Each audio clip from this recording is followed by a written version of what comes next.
et bienvenue sur Europe 1. Nous sommes ensemble pour 2 heures d'échange, de partage. 2 heures pour se soutenir, s'entraîner. S'entraîner. Ça y est, je suis déjà dans la Coupe du Monde, moi, de football. Mais j'en profite pour vous dire qu'à partir de jeudi, je l'ai déjà annoncé hier soir, mais quand je suis arrivée à Europe 1, ça y est, le gazon est posé dans l'entrée. C'est pour ça que je suis un peu perturbée, mais celui-là, il n'y aura pas besoin ni de le tondre ni de l'arroser. À partir de jeudi, l'émission commencera à minuit 2 heures. Ça sera l'heure de notre rendez-vous pendant toute la Coupe du Monde de football, puisque vous aurez rendez-vous dès jeudi à partir de 20h jusqu'à minuit avec Pierre-Louis Basse, toute son équipe, toute l'équipe des sports, Alexandre Ruiz bien sûr qui sera en Afrique du Sud, plus tous les journalistes. Donc d'où mon lapsus, voilà, j'ai beau ne pas être très amateur de sport, mais comment voulez-vous, on arrive, il y a le gazon, ils étaient en train d'installer tout ça, donc on se laisse contaminer. Allez, pour ce qui nous concerne, la ligne est ouverte au 39 21. Vous y serez accueillis ce soir par Quentin et Assiba, sous l'œil attentif de Philippe Chartier qui réalise cette émission. 2 heures de direct, je vous le disais, pour se sentir reliés les uns aux autres grâce à vos appels au 39 21, à vos SMS au 7 21 21 code de nuit et à vos courriels sur le site du Blanche europe1.fr. 39 21, je vous attends. Europe 1, Caroline Dublanche. Alors, tiens, je voulais faire un petit coucou amical à un auditeur qui rentre d'Espagne. C'est Nicolas de Bordeaux et qui me dit vous m'avez manqué en Espagne. Leur radio non pas de Carolina de la Blanca. Voilà. Donc, écoutez, là vous pouvez nous écouter. Bonne nouvelle. Vous pourrez tout le temps aussi de la Coupe du Monde de football nous écouter jusqu'à Bordeaux, jusqu'à 2 heures en grandes ondes, puisque elles ne fermeront pas à 1 heure comme c'est le cas normalement. Donc oui, ça sera vraiment des nuits blanches, me dit First Lisa, si vous voulez écouter jusqu'à la fin de l'émission. Véronique qui me dit ça va être long de vous attendre jusqu'à minuit, mais l'émission de toute façon elle a lieu jusqu'à 1 heure. Mais et puis vous pouvez l'écouter aussi en podcast. Enfin, j'espère qu'il y en aura qui auront le courage d'attendre un petit peu, sinon je vais me sentir un peu seule. Ça dure le temps de la Coupe du Monde, et puis je suis sûre qu'avec l'ami Pierre-Louis Basse et tous les invités qu'il va recevoir, vous aurez plaisir quand même à être à l'écoute, parce que parmi ces invités, il y a des écrivains, des chanteurs, des gens pas seulement du monde des sportifs évidemment, mais pas seulement, donc des gens qui sont passionnés de sport et qui en parlent aussi autrement. C'est l'intérêt de cette émission. On accueille hier je vous ai parlé avec le témoignage de Morissette en tout début d'émission, qui nous parlait de sa petite fille qui s'était inventé un copain imaginaire, et petite fille qui se posait âgée de 10 ans, qui se posait beaucoup de questions sur la mort, sur l'existence de Dieu. Et je vous avais parlé d'une collection de philo faite pour les enfants. Alors j'ai retrouvé les références. En fait, il y a la collection Piccolo Philo, ça se tient comme Café Piccoli. Piccolo Pays 2COLO et après Philo, c'est chez Albin Michel Jeunesse. C'est dès l'âge de 6 ans, et à partir d'histoires simples, il y a des réflexions sur la différence, sur la mort, sur la société de consommation, et notamment comment parler avec les mots de l'enfant de la mort d'un proche, par exemple. Donc c'est vraiment très très bien conçu, et c'est une approche intéressante pour des enfants petits, puisque dès l'âge de 6 ans, il y a aussi la collection chez Milan, M-I-L-A-N, les grands philosophes parlent aux petits philosophes. Et ça, c'est pour des enfants un petit peu plus grands, donc de l'âge de la petite fille de Morissette, des 10 ans, où c'est à partir d'une citation, on construit une histoire. Et donc, c'est vraiment fait pour les enfants curieux, comme cette petite fille dont nous parlait Morissette, et pour des parents un peu désarmés face à des questions d'enfants comme ça, très très curieux. Donc, je vous dis, les grands philosophes parlent aux petits philosophes chez Milan, et puis Piccolo Philo chez Albin Michel Jeunesse pour les enfants à partir de 6 ans. Voilà, je pense que vous trouverez des choses aux questions que se posent les enfants. On va accueillir tout de suite Patrick. Bonsoir. Bonsoir. Bonsoir Patrick. Bonsoir. Écoutez, je suis content quelque part, même, de pouvoir parler avec vous ce soir, parce que je vous ai envoyé un message. C'était comme une bouteille à la mer, en fait. Voilà. Oui. Alors, je l'ai sous les yeux, votre message. Vous vouliez me parler de votre mère qui est atteinte de la maladie d'Alzheimer. Tout à fait, malheureusement. Quel âge a-t-elle ? Elle a 84 ans. 84 ans, oui. Et après un séjour d'1 an dans un hôpital, vous avez décidé de la reprendre à la maison pour vous en occuper ? De la ramener dans sa maison et de venir moi dans sa maison pour m'en occuper, oui. Mmh. Parce que elle vous disait qu'elle ne voulait pas mourir à l'hôpital. Voilà, j'allais avoir tous les 2 jours à l'hôpital, et un jour elle m'a dit cette phrase: me laisse pas là, je veux pas mourir ici. Mmh. Et je me suis senti vraiment j'ai cru que le ciel me tombait sur la tête quelque part, et j'ai dit il faut faire quelque chose, quoi. Je me suis dit, si j'étais à sa place, je pense que j'aurais peut-être dit la même chose, et j'aurais aimé que quelqu'un en fait m'écoute. Donc j'ai pris cette décision que j'ai mûrement réfléchie à l'aide du médecin de l'hôpital et du psychologue de l'hôpital. Oui. On a beaucoup parlé avant, parce que c'est une grosse responsabilité, et c'est un investissement total de la personne. Donc je savais que ça allait pas être facile, pas simple. Et donc on y est allé par étapes, c'est-à-dire que j'ai pris maman une journée, je l'ai sortie de l'hôpital, je l'ai ramenée dans sa maison, je l'ai emmenée au restaurant, etc. Je l'ai ramenée le soir, et on a refait un autre essai, je l'ai pris une journée, une nuit, et après je l'ai repris encore, donc une journée, une nuit, une journée et une nuit, donc 2 jours et 2 nuits complètes pour voir comment se comportait maman. En fait, ce que le psychologue et le médecin voulaient savoir, c'était comment se passaient les choses. Oui. Et en fait, ça se passait bien. Elle vous paraissait contente d'être dans sa maison ? Elle n'a pas reconnu sa maison. Elle n'a pas reconnu. Elle n'a pas reconnu sa maison parce que j'y ai fait des travaux, donc les couleurs, les peintures, les meubles ont changé de place, etc. Donc en fait, elle n'a pas reconnu sa maison. Mais elle était contente d'être dans sa ville. D'accord, ça elle l'a reconnu. Oui. D'accord. Et c'est vrai qu'on faisait le trajet en voiture, etc. Et donc, mais oui, je connais, mais cette roue, je l'ai déjà prise, etc., etc. Et donc maintenant, ça va bientôt faire 6 mois donc que maman est revenue chez elle, et ça fait donc 6 mois que je m'occupe de maman.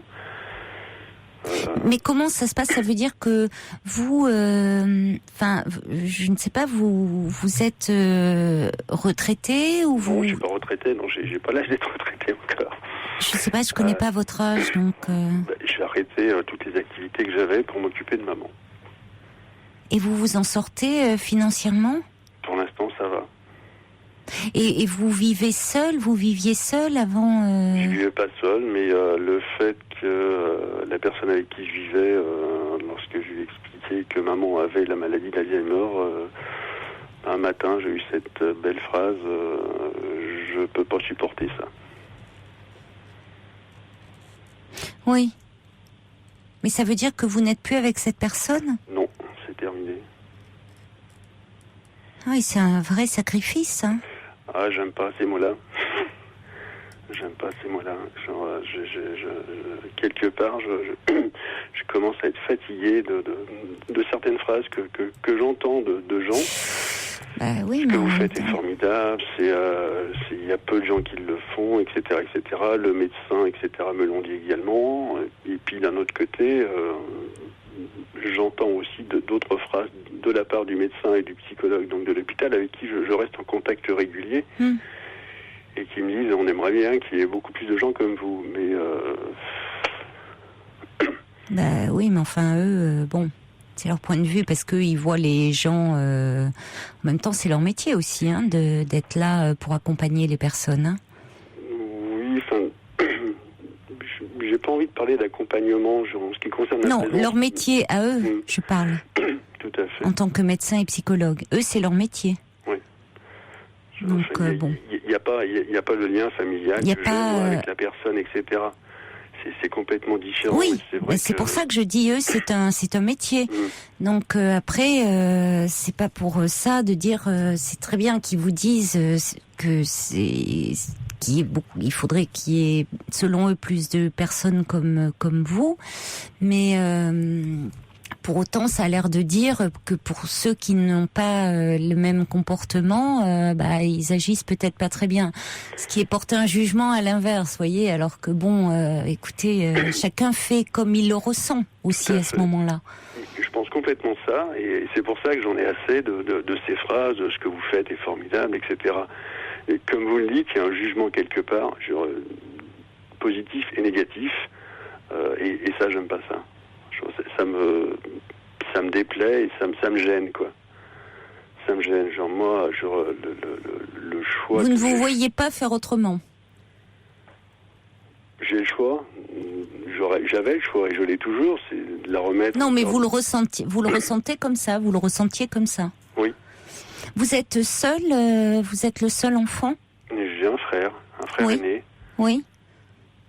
Qui a une activité qui l'occupe énormément, donc et quand j'ai pris cette décision de ramener maman en fait chez elle, il m'a dit, je te préviens, moi je j'aurai pas le temps de m'occuper de maman, mais il est présent. Il reste présent totalement et pleinement, et comme je pense dans ma tête, je pense qu'il a sa peine, il la montre pas, il a sa peine aussi comme j'ai la mienne, j'apprécie énormément le fait qu'il montre sa présence et qu'il me dise par des petites attentions, des mots, etc. Il m'envoie plein de messages en fait. Et ça c'est précieux parce que la famille chez nous est très petite. Hein. Oui. J'ai un frère, hein, voilà. J'en avais un autre, j'avais un frère jumeau qui est décédé. Donc il me reste mon frère aîné, mon père est décédé il y a très très longtemps. Quand mon père est décédé, j'avais 2 ans et demi, hein, donc et j'en ai 54 aujourd'hui, donc vous voyez, c'est pas... Et maman en fait a vécu sa vie, a élevé en fait ses 3 enfants, 3 garçons. Elle en a bavé, et puis quelque part je me dis, mais elle finit sa vie d'une façon... Je vais dire des mots qui vont peut-être choquer, hein, mais c'est vrai que je me le suis dit dans ma tête. Elle finit sa vie d'une façon lamentable. Alors ça, je dirais que c'est plus par rapport à tout ce côté, entre guillemets, religieux, pas religieux. Je crois en Dieu, je crois pas. Et je me dis, s'il existe, ce qui se passe, c'est pas normal. Mais enfin, je vais pas rentrer dans ce genre de discours. Je m'aperçois simplement que... depuis 6 mois, je me rends compte que la maladie fait peur à l'entourage, aux gens, au voisinage, etc. Et je suis déçu du comportement des autres. Je suis déçu de beaucoup de réactions de plein de gens, en fait. Je dirais que même les organismes qui existent et qui sont là, théoriquement, pour aider... les personnes atteintes de cette maladie et la famille, je trouve que parfois il y a des maladresses. Alors je sais pas, peut-être que c'est moi qui suis trop exigeant ou je sais pas. Je sais pas. Je suis un peu perdu par moments. En fait. Ça s'entend, oui. Qu'est-ce que vous attendriez de ces organismes ? J'attends. Qu'est-ce que j'attends? J'attends. Oui.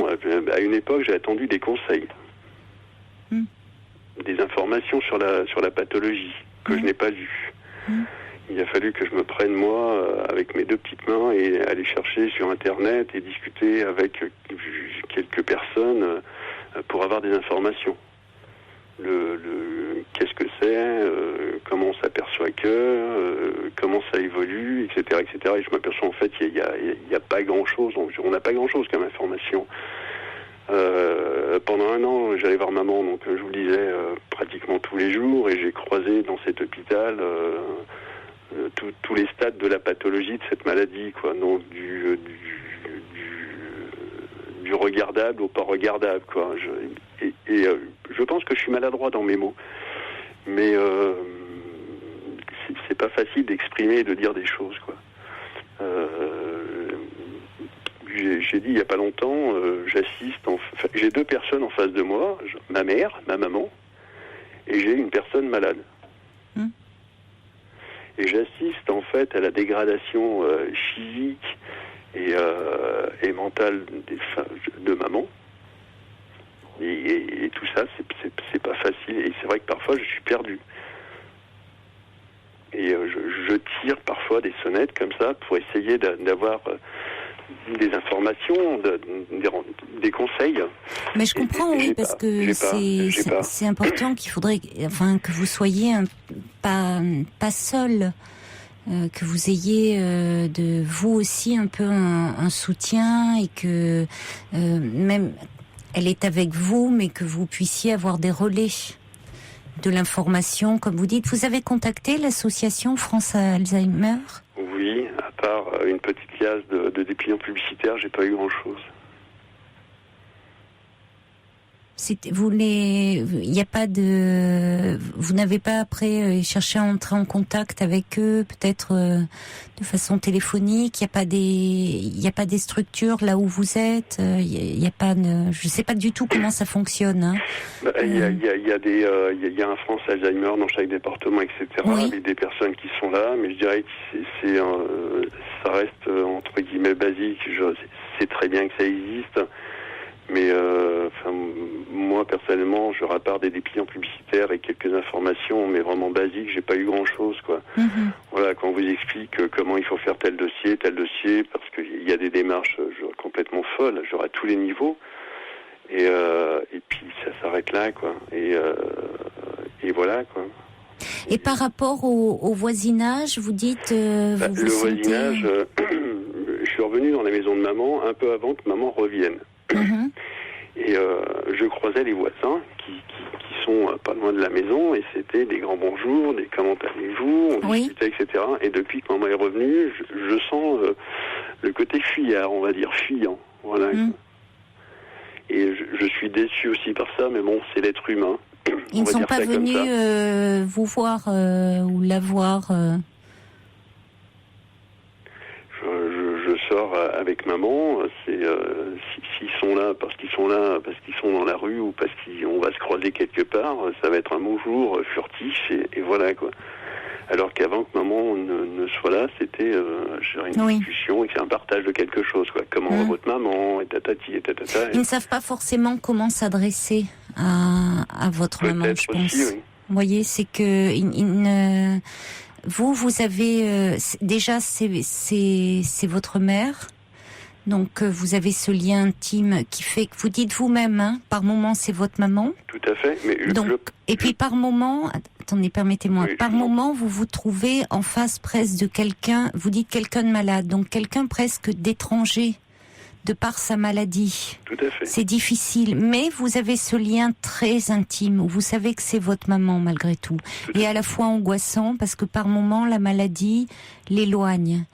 Pour des voisins, par définition, forcément beaucoup plus extérieurs. Il y a cette peur d'aborder et de ne pas savoir comment faire. Donc, quand on a peur, souvent on est dans l'évitement, dans la fuite. C'est-à-dire comment lui parler. On le voit parce que parfois les gens ne parlent plus à la personne, mais parlent à la personne qui accompagne. En l'occurrence, vous parlerez à vous. Donc ils sont, vous voyez, dans une forme d'évitement. Ça ne veut pas dire qu'ils sont indifférents. mais je pense que vous avez totalement raison. Il faudrait peut-être leur en parler. C'est vrai que je pense que moi, c'est pas un jugement. Hein, je voudrais pas porter de jugement sur quoi que ce soit, mais je vais employer ce mot-là. Je dirais que mon jugement est faussé parce que justement, je suis le fils de ma maman. Quoi. Il y a Oui, ce lien mais ça vous familial qui est là, qui bouleverse. fait que, Oui.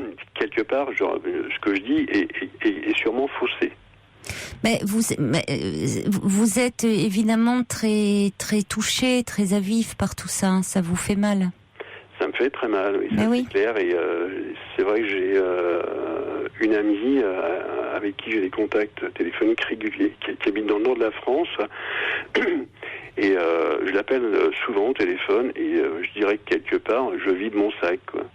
Voilà, je lui explique. C'est important, hein. Oui, c'est important que vous puissiez vous pour tenir parce que le contact comme ça avec surtout cette maladie est très angoissante et vous dites de voir l'état de votre maman comme ça, vous avez dit c'est angoissant, enfin de la voir comme ça c'est lamentable, elle finit dans un état lamentable, donc de voir quelqu'un et voir votre mère se dégrader comme ça, c'est angoissant. Tout à fait, ça me fait très peur et tout, et c'est vrai qu'il y a des jours où elle sait pas que je suis son fils. Mais oui. Elle s'adresse à moi, mais je suis pas son fils. Il faut que vous lui rappeliez, oui. Je lui rappelle constamment, et puis elle doute, bien évidemment, non, c'est pas vrai, etc. Et les rapports sont très compliqués parce que et je veux pas rentrer dans le... Quelque part, je me dis que c'est peut-être un piège de rentrer dans des contacts avec plein de personnes qui vivent ça, où j'ai pas envie de me retrouver dans un moule avec que ça autour de moi, en fait. Non, parce que chaque expérience est singulière, mais il faudrait que vous ayez Est-ce que vous avez des moments où vous pouvez un peu souffler ? Une journée. J'ai une journée par semaine où je souffle parce que donc je laisse maman dans un établissement de jour où elle passe la journée. Je l'amène le matin et je vais la rechercher le soir et c'est ma journée de liberté. C'est pas méchant, mais c'est la vérité. Et est-ce que vous me dites que vous avez cet ami à qui vous pouvez que vous appelez, où vous pouvez vider votre sac? Est-ce que vous avez d'autres lieux où vous pouvez parler à part votre ami? Non. D'autres personnes? Non. Non. Du tout. N'y songez pas. Le temps un peu d'avoir un accompagnement. Y songer, c'est bien, mais comme je vous disais tout à l'heure, cette maladie laisse beaucoup de gens interrogatifs. Non, mais pas parler de la maladie, parler de ce que vous ressentez. Je sais pas. Parce que j'ai l'impression d'être mal jugé, mal compris, je sais pas. Non, mais pour être un peu... Je suis un garçon et que je m'occupe de ma maman. Et alors ? Oui, c'est ce que vous mettez dans votre mail. Je pense que... oui, j'ai pas bien compris. Vous pensez que si c'était vous étiez une femme, vous seriez mieux compris ? Ce que je pense, c'est que par rapport à cette pathologie, donc par rapport à tout ce que ça implique, donc j'ai des aides à domicile pour maman, hein, et comme je dis, et pour moi aussi. Oui. Et il y a des organismes qui comprennent pas ça. C'est à la fois pour la personne malade, mais c'est à la fois aussi pour les accompagnants, comme on dit, hein. Et en fait, j'ai l'impression on pense que dans la mesure où je suis un garçon, je suis pas capable de m'occuper de ma maman. Parce que le soir, c'est moi qui fais la toilette de maman, etc. Je vais pas rentrer dans les détails, mais bon, voilà quoi. Et maman a toujours sa pudeur, et ça, je trouve ça merveilleux. Elle reste pudique, donc on s'est organisé tout entre guillemets, un rituel par lequel je respecte son intimité et qui me permet quand même, avec maman, de faire sa toilette le soir. Et ça fait partie aussi du partage de la vie de tous les jours. Hein. Et c'est maman qui m'a dit au départ, allez, un corps, c'est un corps. Alors que moi, j'avais pas franchi cette étape-là. Oui. On va... Alors, bon, je veux pas vous lire trop de messages parce que vous dites, je veux pas vous choquer par... D'ailleurs, les auditeurs ont compris et restent, ils sont respectueux par rapport... dites, vous ne voulez pas entendre de... Oh, c'est bien, oh, c'est formidable. Il y a Coco quand même qui dit « Ai-je le droit, m'occupant seule de ma maman, de vous dire que votre témoignage me bouleverse ?» profondément et que je vous trouve rare. Elle le met avec un point d'interrogation. Elle dit je vous comprends et Bombec lui dit je me suis occupée de ma mère durant les 2 dernières années et au risque de vous choquer, je le regrette amèrement. J'ai sacrifié ma carrière professionnelle, ma vie personnelle. Personne ne m'a aidé, au contraire jugé car je ne faisais jamais bien. Mais en tout cas, il vous souhaite du courage. Bon, lui, il parle de sa situation évidemment personnelle. Il ne porte pas de jugement sur la vôtre. Après, chacun a une histoire. Bon, il y a le subversif qui dit finalement que la morale et le devoir est une chose et que vous, même si vous vous occupez, on le sent avec beaucoup d'amour et de bienveillance, finalement, il y a des moments où ça peut peser, comme vous dites, parce que la maladie en elle-même est très angoissante et que ça, il faut pouvoir le dire. Voilà, aussi, c'est important de pouvoir le dire et que ça n'enlève en rien ce que vous faites et auprès de votre mère. Il y a beaucoup de réactions qui arrivent. Je vous propose qu'on les accueille. Il y a Patricia qui est avec nous au 3921. Bonsoir Patricia. Bonsoir Caroline et bonsoir à votre auditeur. Il s'agit de Patrick. Voilà, moi je me présente, je suis Patricia et je suis ce qu'on appelle une auxiliaire de vie qui m'occupe quotidiennement. Vous avez parlé des aides à domicile tout à l'heure et c'est vrai qu'on n'en parle pas assez. On s'occupe quotidiennement des personnes comme votre maman qui sont atteintes de la maladie d'Alzheimer. Ce que je voudrais dire, c'est que déjà, c'est votre témoignage, c'est vrai, bouleversant, mais il faut essayer de pas culpabiliser. Vous culpabilisez pas. Vous êtes un homme qui vous occupez de votre maman. Je trouve ça très très beau. Au sein de mon travail, j'en rencontre beaucoup. Est-ce que justement par rapport à la question, Patricia, pardon, je vous arrête tout de suite, mais Patrick se sent un peu isolé, voire un peu marginal, le regard qu'on porte sur lui parce qu'il est un homme, c'est comme un cas un peu particulier. Vous avez des situations de ce type où des hommes s'occupent de leur mère ou... Bien sûr. J'ai un cas particulier tous les matins. Je m'occupe d'une dame, donc je lui prends moi-même la douche parce que là, par contre... autant Patrick peut arriver à faire la toilette de sa maman que là cet homme-là en l'occurrence ne peut pas. Oui. Donc c'est moi qui prends la douche de sa maman. Oui. Mais Patrick n'est pas, je dirais, un cas isolé. D'accord. Mais c'est vrai qu'on retrouve toujours cette culpabilité de se dire j'entends toujours ce que dit Patrick, de dire je suis un homme. Quand je lui demande, par exemple, par rapport au corps, le rapport au corps, ou quand je demande, il me faudrait telle et telle protection hygiénique ou tel et tel produit intime. C'est vrai que le monsieur en face est toujours embarrassé.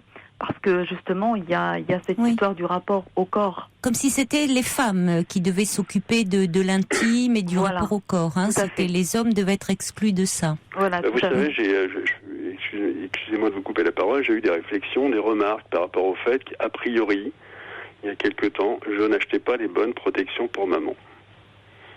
Ben oui, mais comment savoir mais on me l'a mis dans la tête d'une façon agressive. Et j'ai dit, mais c'est pas possible.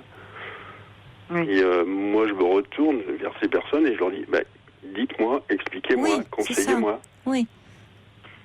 Comme si, je reviens à ça, comme si c'était, les femmes savent, mais les hommes, ils peuvent pas savoir. Et par la force des choses, j'ai appris. Parce qu'il y a des personnes qui m'ont répondu.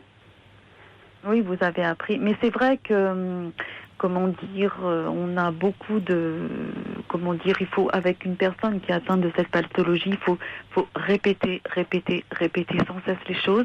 Il y a des moments où il y a de l'agressivité, et c'est vrai qu'au bout d'un moment, que ce soit de part et d'autre, on peut, avoir un pétage de plomb. Voilà, oui, ça peut arriver, mais vous pouvez trouver moi je travaille au sein d'une structure qui est les CIAS, donc qui veut dire les centres intercommunaux d'action sociale. Donc dans toutes les grandes villes de France, nous sommes fonctionnaires territoriaux. Nous avons donc des groupes de parole et nous avons aussi, ce qui est très très très important, je pense, des groupes de parole pour les aidants. Il ne faut pas oublier que si on veut faire un bon accompagnement par rapport à une maladie Alzheimer ou autre pathologie, il faut obligatoirement un lieu d'écoute pour l'aidant. Tout à fait.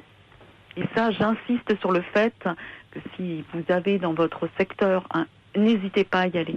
Parce que il y a des psychologues, on n'est pas là pour vous juger, c'est vraiment c'est un lieu de parole et d'échange pour, comme vous dites, avec votre ami du Nord, vous déverser. Ben là, c'est fait par des professionnels. Où est-ce qu'on peut les trouver, vous dites les centres d'action sociale, c'est tout simplement les services sociaux. D'accord. Et là, il suffit de demander les Normalement, il y a des groupes de parole pour les aidants, ce que l'on appelle pour les aidants. Ça me paraît essentiel quand on est confronté à des pathologies aussi lourdes. Hein. Et Patrick disait tout à l'heure, moi notamment cette personne que je m'occupe tous les jours, que je vais doucher tous les jours, que je prépare le petit déjeuner tous les jours, parce qu'effectivement le fils a, à contrario de Patrick, une vie privée. Donc cette personne-là va donc dans un endroit qui s'appelle chez nous dans notre département la Chrysalide, donc qui est un lieu où cette personne peut aller. Là par contre cette personne y va 3 fois par semaine, donc qui est le même lieu je pense que Patrick où sa maman va, et c'est vrai que ça permet aux aidants de souffler.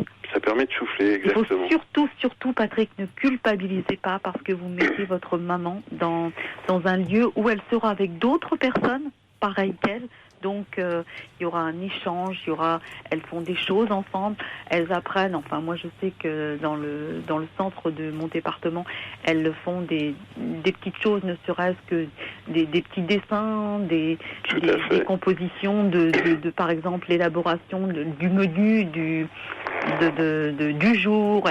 Elles aident à préparer à la cuisine. Tout à fait. Elles font du chant aussi parce que la pathologie peut on peut aussi évoluer dans la pathologie par le chant. Il y a des activités au sein de ce lieu, quoi. Et c'est vrai que les gens en ressortent. La personne elle-même ressort plein de joie, quoi. Chaque fois que je vais rechercher maman, elle me raconte sa journée, etc. Et elle me raconte plein. Elle est très bavarde dans la voiture. Voilà. Et moi, pour moi, c'est du plaisir de l'écouter, quoi. Mais je peux vous dire qu'il y a quelques jours, elle m'a fait une remarque. Donc, je prépare toujours maman, pardon, à cette journée. Je dis, t'oublies pas, donc tel jour, je t'emmène, etc., etc. Et l'autre jour, elle me répond, oh oui, non, mais ça suffit, quoi. 1, 2, 3, je suis pas un bébé. Oui. Et ça m'a fait, j'ai pris ça, mais comme un cadeau, quelque part. C'est vrai que ça m'a fait rire, oui. Et j'ai pris ça comme un cadeau de sa part. Et c'est vrai que par moment, elle a des moments, comme toutes les personnes, tout partie des personnes qui ont cette maladie, et par moment, il y a des portes, des fenêtres qui s'ouvrent, où il y a une lucidité pratiquement totale, quoi. Et 2 heures après, il n'y a plus rien. Ben oui. Oui. Moi, je le rencontre au sein de mon travail et c'est ce qui est très troublant d'ailleurs, très perturbant pour l'entourage. Dans cette pathologie, c'est pour ça que je me permets d'insister, surtout Patrick, si vous pouvez aller dans des groupes de parole pour les aidants, faites-le. Ah oui, et là, on ne vous jugera pas et surtout vous apprendrez à déculpabiliser justement par rapport au fait que vous êtes un homme et que vous occupez de votre mère par rapport à la toilette, par rapport aux gestes au quotidien. Il y a Fabienne, pardonnez-moi, qui envoie aussi un courriel qui dit il existe dans certains hôpitaux des consultations d'aide aux aidants pour donner des informations sur la maladie d'Alzheimer, pour aider à soulager les aidants, à les écouter. Il existe aussi dans les réseaux gérontologiques locaux des psychologues. Il existe plein de choses. Je pense que dans certaines villes ça fonctionne bien, dans d'autres pas. Vous savez comment j'ai récupéré ma maman avec cette pathologie? Je vais vous l'expliquer rapidement. Un jour, maman a fait une chute. Elle s'est fracturé un poignet. Elle est rentrée à l'hôpital. On l'a opérée, etc. J'ai reçu un coup de téléphone du service. Monsieur, votre maman est sortante aujourd'hui à telle heure. Je suis arrivé à l'hôpital, j'ai été chercher maman, on me l'a rendue avec une ordonnance. Au revoir monsieur, je suis sorti et c'est quand j'ai lu l'ordonnance et le courrier qui était joint que j'ai appris que maman avait Alzheimer. Oui, effectivement, c'est brutal. En tout cas, restez avec nous, on va accueillir... Si je peux me permettre une dernière petite chose. Oui, mais vous pourrez intervenir, allez-y, oui, Patricia. Une dernière petite chose, surtout, Patrick, n'hésitez pas aussi de faire appel aux aides à domicile, aux auxiliaires de vie. Je pense qu'elles pourront... moi, ça fait 20 ans que j'exerce ce travail. Depuis l'âge... Bon, j'ai commencé, j'avais 19 ans. On peut vous aider. On peut vous aider, même ne serait-ce qu'à vous écouter. Vous, si vous avez besoin, elles peuvent vous écouter. En tout cas, on sent beaucoup de douceur et beaucoup à la fois de connaissance et de compréhension à travers votre témoignage, Patricia. Donc, vous avez raison effectivement. Maman m'a élevé avec des valeurs de la vie et je les garde. Je les ai jamais perdues et voilà. N'en déplaise à d'autres, mais non, mais quand aussi quand Patricia vous parle d'avoir recours à des auxiliaires de vie, ça pourrait aussi vous aider, vous soulager dans le quotidien. Mais voilà, je pense. J'ai une personne qui intervient actuellement d'une façon régulière et qui est vraiment, je sais pas quel mot dire, largement à la hauteur de la tâche, quoi. Et c'est vrai que je partage des moments avec elle, de rire, de sourire, etc. Mais en étant toujours attentif, parce que si maman se sent exclue d'une conversation, etc., elle va avoir une réaction un peu négative, etc. Mais elle fait très très bien son travail, cette femme-là. Je lui ai déjà dit, je la remercie, et je l'ai déjà remerciée, je le fais chaque fois qu'elle vient, de toute façon. Et c'est vrai que pour moi, c'est une aide, c'est à la fois un soulagement et une aide. Je comprends les deux personnes qui vous ont laissé un témoignage tout à l'heure entre, je dirais, la personne qui s'occupe de sa maman, ou je sais plus, et l'autre qui a décidé d'arrêter. Je le comprends aussi, je le comprends, et c'est là où ce côté jugé, justement, les uns ou les autres, qui s'occupe ou qui s'occupe pas, il n'y a pas de jugement à faire. Je pense pas. Je pense que chacun fait comme il le peut et comme il l'entend, et ça s'arrête là. Annie nous dit justement, elle nous envoie un courriel des États-Unis. Elle dit que sa mère souffre de cette maladie, qu'elle a eu beaucoup d'aide de l'hôpital et que sa sœur et elle ont une réaction très différente vis-à-vis de leur mère. Et sa sœur, a beaucoup de mal à admettre que c'est une maladie et qu'elle elle essaye d'aider sa sœur vis-à-vis de ça et voilà, elle dit vous pouvez me téléphoner si je peux aider ce monsieur, mais apparemment on a un peu de mal avec le numéro, même si Annie nous l'a bien spécifié. En tout cas, merci d'avoir envoyé ce courriel. Bon, Patrick, vous souhaitiez vous exprimer, témoigner sur ce sujet. Ça fait beaucoup réagir. On va peut-être continuer parce qu'on a beaucoup d'appels là-dessus. En tout cas, merci de ce témoignage qui concerne malheureusement beaucoup de familles. Merci à vous, Patricia, aussi d'avoir témoigné de votre expérience. Bon courage à Patrick, et surtout qu'il ne se décourage pas, parce que il peut vivre aussi des moments extraordinaires avec sa maman de partage qui peuvent être très très forts. J'en vis et j'en suis très heureux. Et vous avez bien dit qu'il n'y ait pas trop de culpabilité, et que vous ne vous oubliez pas trop dans l'histoire quand même, hein, Patrick, c'est ça. Voilà, que vous ménagiez du temps aussi pour vous. Le piège est peut-être là, quoi. Oui, je crois, effectivement. Bon courage. Je vous remercie en tout cas de m'avoir écouté, d'avoir parlé avec moi, et toutes les personnes qui ont réagi par rapport à tout ça. Il y en aura certainement d'autres en cours d'émission. Sûrement, parce que malheureusement, il y a beaucoup de personnes qui sont concernées par cette maladie. Malheureusement, malheureusement, il y en aura de plus en plus, malheureusement aussi. Et voilà, quoi, je reste en contact permanent avec le psychologue de l'hôpital où maman a passé une année. Et j'ai parlé encore avec lui plus d'une heure au téléphone hier, et ça m'aide énormément aussi, quoi. C'est aussi une porte pour moi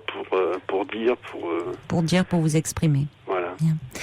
Merci, Patrick. C'est moi qui vous remercie. Au revoir. À bientôt, au revoir. Je vous écoute tout à l'heure. rejoindre Caroline Dublanche, appelez le 39 21, 34 centimes la minute. Alors, je reçois un petit message au 7 21 21 code nuit qui me dit dans de nombreuses communes, il existe des CLIC, centres locaux d'information et de coordination pour les personnes âgées et leurs familles. Courage à vous. Et on va continuer un peu sur ce thème parce que ça vous mobilise au 39 21. Il y a beaucoup de témoignages qui arrivent. Il y a Jean-Claude qui est avec nous. Bonsoir Jean-Claude. Bonsoir Caroline. Bonsoir. Je m'excuse d'avoir une voix un petit peu cassée. Voilà, je me permettais de téléphoner. Je vous écoute en fait depuis l'an 2000 et j'ai accompagné la fin de vie de mon papa avec ma maman qui est beaucoup plus âgée en termes d'écart que moi. Moi j'ai 46 ans, elle va en avoir 91 et je l'accompagne elle-même aujourd'hui en tant que sorte d'aidant familial, ayant quitté mon ancienne vie professionnelle comme Patrick. Et ce que je voulais dire, nous on a eu 21 ans complets de maladie d'Alzheimer et on peut compter les derniers mois de la 22e année, de 1987 à 2008.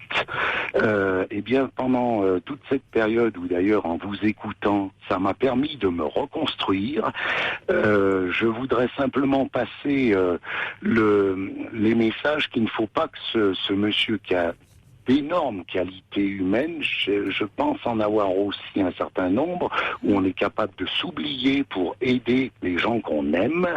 Et pour reprendre deuxièmement le mot de la dame, parce que j'étais en même temps au téléphone, donc c'était pas simple, mais le mot partage. Partager avec les gens qu'on aime.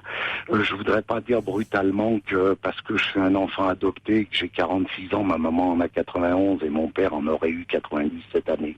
Bon, j'ai peut-être un lien un peu particulier où j'ai une telle affection auprès de mes parents qui se sont occupés de moi et qui ne m'ont jamais dit que j'étais adopté. Mais je l'ai ressenti un jour. Donc sans doute ce lien aura fait que j'ai été capable d'oublier le regard des autres. Oui, quand on a la maladie d'Alzheimer, où je ne rentrerai pas dans les détails de ce que l'on peut vivre, parce que c'est du 5 à 10 ans. J'ai écouté toutes les émissions de Monsieur Delarue il y a 2-3 ans, mais il en fait plus cette année. Il en avait fait il y a 2-3 ans. Il y a eu quelques émissions sur le sujet pour en parler. Mais il est vrai que par exemple à l'époque où j'ai décelé, parce que je suis un ingénieur de formation, je revenais du service militaire, j'avais 23 ans, c'était en 87, mon père avait 66 ans, je dis tiens c'est curieux, des éléments de déstructuration du langage, mais qu'est-ce que... Et à cette époque-là, on n'en parlait pas. Même en 2002, 2003, vous savez, 2004, 2005, quand je vous écoutais, après j'ai plus pu parce que c'était très très dur physiquement. J'ai les séquelles bien sûr des gestes et postures au niveau des cervicales et ma maman c'est la coiffe qui est bousillée, mais elle marche encore bien, donc je me bats pour elle et on est heureux, vous voyez, après avoir été un ingénieur dans l'industrie, bac maths sup spé, ingénieur, j'ai d'autres diplômes. Bon, c'est extraordinaire d'accompagner cette forme de vie. J'appelle pas ça la fin de vie. Se battre, le regard de l'individu qui réagit, la qualité des soins que l'on peut essayer de faire avec l'aide. Nous, c'était de 2 infirmiers libéraux qui peut-être m'entendent-ils ce soir, je ne sais pas. Un excellent docteur qui pourtant, en 98, 10 ans avant, nous avait dit « Il faut sans doute que vous le mettiez dans une institution ». On a dit non, on ira jusqu'au bout, docteur. Et on est allé jusqu'au bout. Par contre, bon, peut-être que l'individu avait une résistance physique assez impressionnante, faut le reconnaître, parce que je rentrerai pas dans certains détails, mais par exemple, quand un individu perd connaissance tous les 2 jours avec des malaises vagos, qu'il faut le tirer, le mettre dans un lit, il y a une époque, ma maman le faisait tout seul. Et après, quand ma vie n'a plus d'intérêt dans l'industrie, et j'avais commencé à vous écouter, un jour j'ai dit, ça y est, je commence à comprendre la psychologie avec Madame Caroline Dublanche et les gens qui témoignent, eh bien je pense que là il y a un rôle à jouer. Donc je l'ai fait, il y a eu des regards externes de voisinage où sans doute on est pris un peu pour des fous. Il est vrai que moi ça ne me perturbe pas plus que cela. Hein, et on a quand même pu aller jusqu'au bout, et croyez-moi, j'ai la photo de mon papa en face de moi, c'est bien pour moi mon papa, même si la semaine dernière quelqu'un disait que quand il y a les grands-parents, vous savez, l'aspect de consanguinité, ça peut perturber, c'était un témoignage la semaine dernière. Bon, oui, je me souviens. Vous vous souvenez sur l'adoption? Oui, oui, là, tout à fait. Oui, c'est ce comme monsieur. Il y a peut-être 4 ans, me semble-t-il, vous aviez eu des intervenants sur Alzheimer, c'était avant que je sois obligé d'arrêter, parce que là, moi, j'ai pas pris de vacances depuis 97, mais ça me dérange pas. Vous ne souffrez pas. Un jour, une vous avez une excellente mémoire.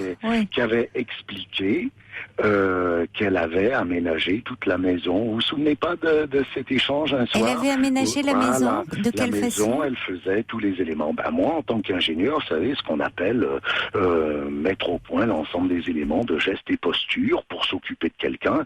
Bon, ben en réfléchissant un peu, on arrive à faire pas mal de choses.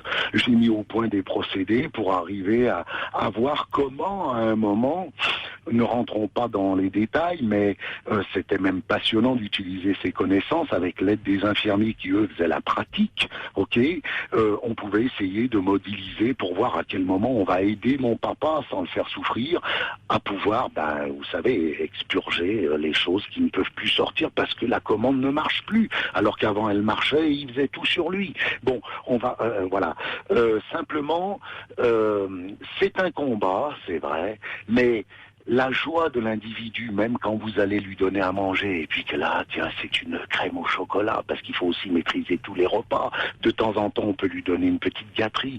C'est quand même extraordinaire, même si cette fois-ci, il est en fauteuil roulant, alors qu'avant, on arrivait à le faire marcher. Puis qu'après, il a fallu un kiné pour arriver à marcher ensemble. Quel dévouement, enfin, on voit en même temps, oui, la joie, on sent la joie à travers, elle transparaît dans votre voix. Moi, je quand suis vous heureux. nous racontez.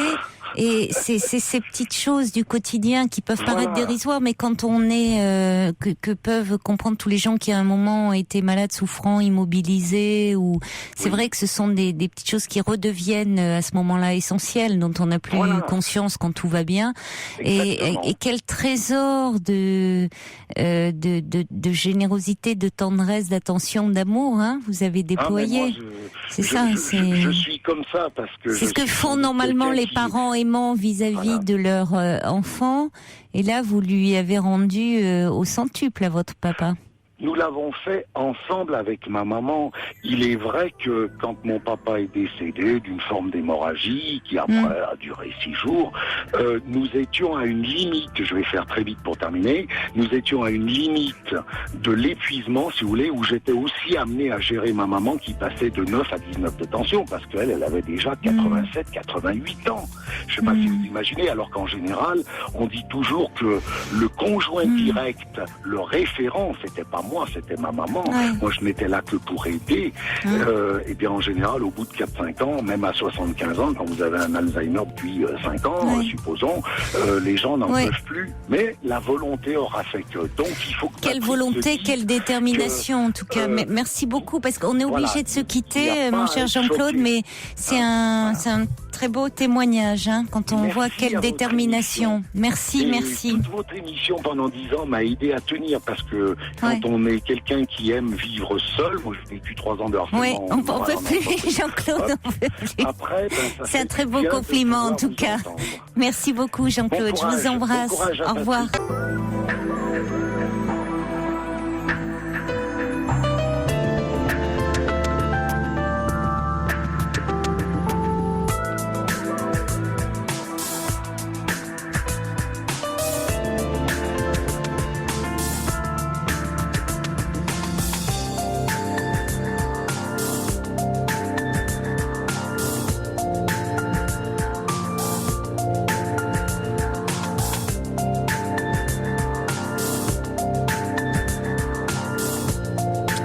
L'émission continue jusqu'à 1h. Nous sommes en direct, bien entendu, sur Europe 1.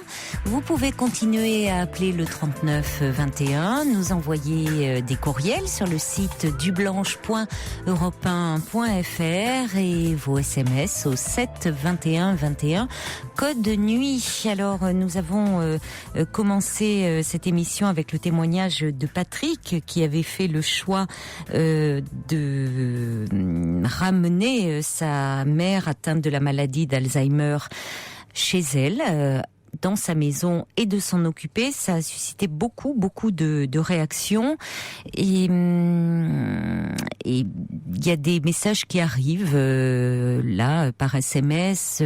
Quelqu'un nous dit: chacun a sa manière d'aider et d'aimer. Bravo à ceux qui écoutent ce que dit leur cœur sans se préoccuper de l'éventuelle réprobation de l'entourage. Il y a Lynn qui dit: ne faut pas accabler ceux qui ne peuvent plus garder à domicile un conjoint, ou j'ajouterais d'ailleurs un proche atteint de cette maladie. J'y ai été contrainte et c'est terrible. Lynn a perdu son mari récemment après avoir été atteint des syndromes de la maladie de Parkinson et d'Alzheimer. Il était devenu très agressif et elle a dû le placer dans une structure adaptée. C'est vrai que malheureusement, dans certains cas, il y a des troubles comme ça de la personnalité où il y a une agressivité très forte et qui nécessite un placement dans des structures adaptées. C'est important aussi de le rappeler. On va accueillir tout de suite Régine. Bonsoir. Bonsoir. Bonsoir Régine. Voilà, donc moi j'ai pas tout à fait j'ai pris en route le témoignage de Patrick, mais voilà, moi je suis confrontée à cette maladie puisque j'ai ma mère qui est atteinte de cette maladie, qui est actuellement en institution parce qu'on n'avait malheureusement pas d'autre choix que de la mettre en institution. Et récemment, j'ai eu l'opportunité de participer à une formation des aidants familiaux. Voilà, je suis tombée par hasard sur une publicité sur cette formation qui est dispensée par une psychologue qui dépend de France Alzheimer. Et si je voulais conseiller à Patrick, parce que je le sens en grande souffrance et en grande difficulté, en grande solitude par rapport à cette maladie. Et c'est vrai que cette maladie taboue, cette maladie méconnue, voilà. Et moi, donc, j'ai participé à cette formation. En fait, il s'agissait, on était plusieurs, on va dire 5 ou 6 participants, tous, dans la même situation, c'est-à-dire tous ayant un proche atteint de cette maladie. Et cette psychologue, pourtant très jeune, nous a apporté beaucoup de conseils, beaucoup d'écoute et beaucoup de conseils. Surtout, moi, j'ai trouvé ça très riche parce que elle nous expliquait pour comprendre la maladie, pour comprendre l'évolution des symptômes, des difficultés, etc. Et nous donnait beaucoup de conseils pour ce qui est pour rester en relation, pour communiquer avec ces patients-là, pour les accompagner dans les actes de la vie quotidienne, pour leur proposer quelques activités, etc., etc. Et par ailleurs, on avait beaucoup d'échanges entre nous. Chacun pouvait, entre guillemets, se décharger au niveau de ce groupe de parole, pour exprimer ses difficultés. Et moi, ça m'a énormément apporté. Et je pense pouvoir dire que on doit facilement trouver ces groupes de parole, parce que j'ai une de mes sœurs qui n'est pas dans le même département, et quand je lui ai conseillé de faire ça, elle a trouvé facilement pareil, je crois qu'elle, c'est par la MSA, en téléphonant, en prenant contact avec France Alzheimer, pour se renseigner dans les villes où ça se dispense. Parce que MSA, c'est maison, c'est quoi MSA? C'est la mutualité sociale agricole. D'accord. Mais peut-être que la CPAM peut, donner des conseils, ou en appelant directement France Alzheimer, parce que dans chaque département, il doit y avoir des associations. Alors justement, parce que là, j'ai un courriel d'un auditeur ou d'une auditrice, je sais pas, c'est pas signé, qui est en Corse Corse qui me dit: j'ai 61 ans, je m'occupe de ma mère qui en a 83, donc j'habite en Corse, je ne vois pas comment me faire aider en allant dans des groupes de parole. Je peux laisser ma mère seule pendant une ou deux heures au maximum, mais jamais plus, le temps d'aller faire les courses, d'aller chercher mes petits-enfants à l'école. Alors les groupes de parole, mes seules bouffées d'oxygène sont mes 3 petits-enfants âgés de 3, 10 et 11 ans. Oui, c'est ça, il y a peut-être des endroits où c'est plus difficile. Mais est-ce que est-ce que c'est sûr que dans des, alors j'allais dire dans des coins isolés, c'est magnifique la Corse, mais si tout dépend où elle est. Il y a peut-être une antenne, hein, mais où après, si elle est en région montagneuse, en région, je sais pas. Ouais. Non, mais parce que là, moi, franchement, c'est vraiment. Ça vous a beaucoup aidé. Beaucoup aidé par les conseils, parce que cette maladie est tellement inconnue. Pour Monsieur disait qu'il l'avait appris par comme ça sur une ordonnance, que sa mère était atteinte. Ça c'est terrible, oui, la façon dont il a. On ne vous a jamais dit votre mère a Alzheimer. Quand on voyait son état se dégrader dans la structure où elle est, mais avec cette maladie, mais avec la maladie, oui, voilà. Mais on prononce même pas le nom d'Alzheimer, quoi. Et moi, personnellement, je refusais. De plus en plus, quand même, hein. J'avais l'impression, mais non. Bon. Vous dites à des, voilà, en discutant, vous dites, ma mère a la maladie d'Alzheimer. Ah bon, et est-ce qu'elle te reconnaît? Voilà, c'est la seule question. Oui, voilà. Mais oui, alors qu'il y a des paliers, il y a des degrés. Il y a tellement d'autres choses, il y a tellement d'autres. Oui, voilà, c'est vrai que. D'autres troubles que, voilà. Vous avez raison. Du trouble de comportement, etc. Oui, puis il y a une évolution différente. Il y a, avant que la personne en soit ne plus reconnaître, ça passe par différents il y a beaucoup paliers. d'étapes, oui. Et je reçois un message de... C'est surtout pour l'aider, ce monsieur, cet auditeur, vous avez raison. à se décharger, à s'exprimer, voilà, parce que, et à comprendre, et avoir des aides aussi, enfin des conseils, voilà, pour le quotidien. Moi, je trouve, voilà, moi, ça m'a beaucoup apporté. Oui, parce que Patrick nous disait que finalement, il avait reçu un dépliant publicitaire, mais rien de plus. Et ça m'étonnait effectivement qu'il n'y ait pas de groupe de parole qui ne propose pas. Donc, il faut peut-être, les contacter et voir avec eux ce qu'ils proposent. Voilà. Bon, ils nous ont remis un petit dépliant, là, je l'ai sous les yeux parce que pendant que j'attendais, je suis allée le chercher. Bon, prendre soin d'une personne atteinte de la maladie d'Alzheimer ou d'une maladie apparentée. Donc, c'est tout un fascicule. Et si vous voulez, lors de ces réunions, on commentait ce fascicule, quoi. Vous pouvez donner le site? Alors, le site, c'est francealzheimer.org. Francealzheimer.org. Voilà, francealzheimer.org. Et qu'est-ce qu'ils disent? Prendre soin d'une personne atteinte de la maladie d'Alzheimer. C'est un guide, ça s'appelle Guide pour l'aidant familial. D'accord. D'accord. Voilà. Mais écoutez, merci beaucoup de cette information. Bon courage à Patrick. Merci beaucoup, Régine. Bon courage à vous également. Hein. Merci beaucoup. Au revoir. Au revoir. Au revoir. Sylvie nous écrit en disant que justement dans le journal télévisé de 13h de TF1 d'aujourd'hui, il y avait un reportage sur cette maladie et sur l'aide apportée aux aidants. Alors on peut peut-être le regarder sur Internet. Il y a Claude qui nous envoie un courriel pour dire: je suis infirmière, je travaille avec des aides-soignants s'occupant de malades atteints de la maladie d'Alzheimer à domicile. La prise en charge est très délicate pour la famille, surtout quand elle est assurée par une seule personne. Mais il ne faut pas que Patrick culpabilise. Chacun fait comme il le sent, comme il peut. C'est lourd et il faut accepter toutes les aides possibles de manière à pouvoir souffler. Tinou dit: témoignage bouleversant, beaucoup d'amour et une grande colère du fait que sa maman puisse se dégrader avec cette terrible maladie. Beaucoup abandonnent cet accompagnement qui détruit celui qui est proche du malade. D'où l'intérêt justement d'être soutenu, comme le disaient Patricia et Régine. Par rapport à l'entourage qui parfois ne sait pas comment réagir, Anna dit: ma mère avait un mari tétraplégique de 26 ans. Certaines personnes savaient venir vers nous, d'autres pouvaient nous ignorer. indifférence ou ignorance, qui le sait, dit Anna. Et puis Radou, qu'on avait eu un soir à l'antenne, qui est accueillant familial, qui reçoit à domicile des personnes âgées. Certaines souffrent de la maladie d'Alzheimer. Une de ses pensionnaires l'a giflé parce qu'elle ne se rappelait plus de lui. Elle s'est réveillée en pleine nuit, il était encore devant la télé, elle l'a regardé longuement et elle lui a dit « Qu'est-ce que tu fais chez moi ?»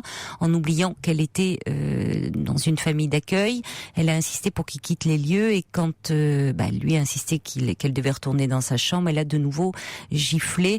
Il est quand même arrivé à la rassurer et à faire en sorte qu'elle se recouche et le lendemain, tout allait bien comme s'il ne s'était rien passé. Un exemple parmi d'autres, nous dit Radou. Oui, il peut y avoir effectivement dans certains cas de l'agressivité très difficile à gérer. On va accueillir Aline. Bonsoir Aline. Bonsoir. Bonsoir. Alors vous êtes aide-soignante. Oui. Et vous côtoyez donc chaque jour des personnes atteintes de la maladie d'Alzheimer. Oui, c'est bien ça. Et vous voyez parfois justement des réactions d'agressivité? Ah oui, tout à fait. Tout à fait. Et puis, si je peux me permettre, donc j'ai appelé parce que ça m'a interpellée très fort, dans la mesure où, c'est vrai que j'exerce ma fonction d'aide-soignante auprès de personnes âgées depuis pratiquement toujours. Et j'ai notamment fait des stages sur les troubles du comportement, les démences et la maladie d'Alzheimer et comment aider les familles.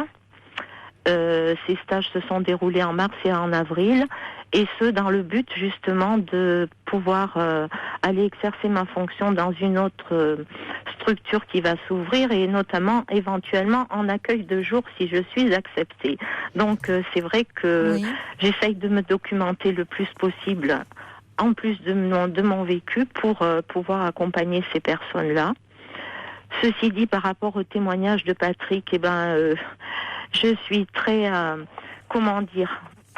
émue, parce que on peut pas porter de jugement, quel qu'il soit, sur personne. Les situations sont tellement diverses que une personne pourra mettre son parent en structure, sera obligée de mettre son parent en structure pour telle et telle raison. Et une autre, choisira, si choisir est le mot exact, de la reprendre à domicile. Et ça, c'est quelque chose de très personnel. Et je ne me permettrai pas de dire quoi que ce soit sur cette position-là. Ceci dit, je voulais apporter quelques petits éclaircissements à Patrick, si je peux me permettre. Mais quand vous me parliez, Caroline, de l'agressivité, oui, il y a des personnes qui sont souvent agressives. Elles sont même, quelquefois, ça arrive tous les jours. Mais c'est souvent pour nous dire qu'elles sont là et qu'elles n'ont pas d'autres moyens de communication. C'est dur, parce qu'il ne faut pas qu'on le prenne pour nous soignants. C'est ce qu'on nous dit tout le temps. Oui. C'est ce qu'on se dit nous-mêmes. Mais c'est quand même dur à faire face à quelqu'un qui est assez agressif. Il faut garder son calme et puis en essayant de revenir quelque temps après, si on le peut. Quelquefois, on a plus de chances de faire le soin ou passer la main quand on est dans une structure comme je le suis moi-même, à une collègue qui aura peut-être plus de chance. Voilà, mais c'est une maladie qui est certes encore mal connue. Ce que je trouve quand même assez rude, c'est que j'ai entendu pendant mon attente au téléphone, j'ai quand même remis ma radio et j'ai entendu qu'on avait dit à Patrick quand même, je trouve que c'est assez brutal, mais des fois les mots sont pas bien exprimés pour dire la maladie. Et il l'a eu sur une feuille de papier avec une ordonnance. C'est un peu rude, peu beaucoup. C'est vrai que moi je vais pas lui faire tout un cours, bien que je l'ai encore en tête et que j'aurai des pistes peut-être à lui donner pour, comme disait cette dame auparavant, pour essayer de l'aider à aider sa maman. Et je trouve beau, moi, parce que moi j'ai vécu autre chose avec mon papa. Je suis soignante d'un côté et je suis allée vers mon papa autant que je l'ai pu. Et je me demandais au départ, je ne veux pas remettre sur ma vie personnelle, mais c'est quand même quelque chose qui me tient à cœur, parce que je me demandais au départ comment j'allais agir en sortant d'une structure où je travaillais vers des personnes âgées et retrouver mon papa dans une structure qui était presque la même. Oui, et finalement, je comprends votre questionnement. Hein. Pardon ? Je comprends votre questionnement. Ah oui. Et mon papa n'était pas atteint de la maladie d'Alzheimer, certes, mais il avait des troubles tels que on a dû le placer en structure, parce que on est à une assez grande distance, mon frère et moi, et mon frère, n'avait pas la même perception, même si j'essayais de lui expliquer, n'avait pas du tout la même perception que moi de la maladie, de l'évolution dans le temps, de ce que pourrait être papa. Moi, je le voyais comme sa fille, bien sûr, mais je le voyais aussi en tant que soignante par rapport à l'évolution qui allait être la sienne et qui pourrait plus rester à domicile, et avec tous les inconvénients que ça pouvait entraîner. Oui, c'est douloureux. Mon Dieu, c'est vrai que ça nous a fait... d'avoir les connaissances, finalement, même si, c'était votre père, donc vous étiez avant tout sa fille, mais quand on a des connaissances, parfois, c'est quand même ça n'aide pas, ça n'aide pas forcément. Oui. C'est quand même très dur, parce que d'un côté on est soignant, moi je suis beaucoup dans l'empathie quand même, mais enfin ça n'est pas mes parents. Et là, c'est vrai que... Ça vous renvoyait de plein fouet à ce que vous viviez, vous, donc même si pour pouvoir pas mettre une distance. C'est vrai que ça... Non, mais c'était des personnes aussi d'un certain âge, donc l'identification est plus facile, donc il fallait faire attention à ne pas vous laisser submerger. Tout à fait.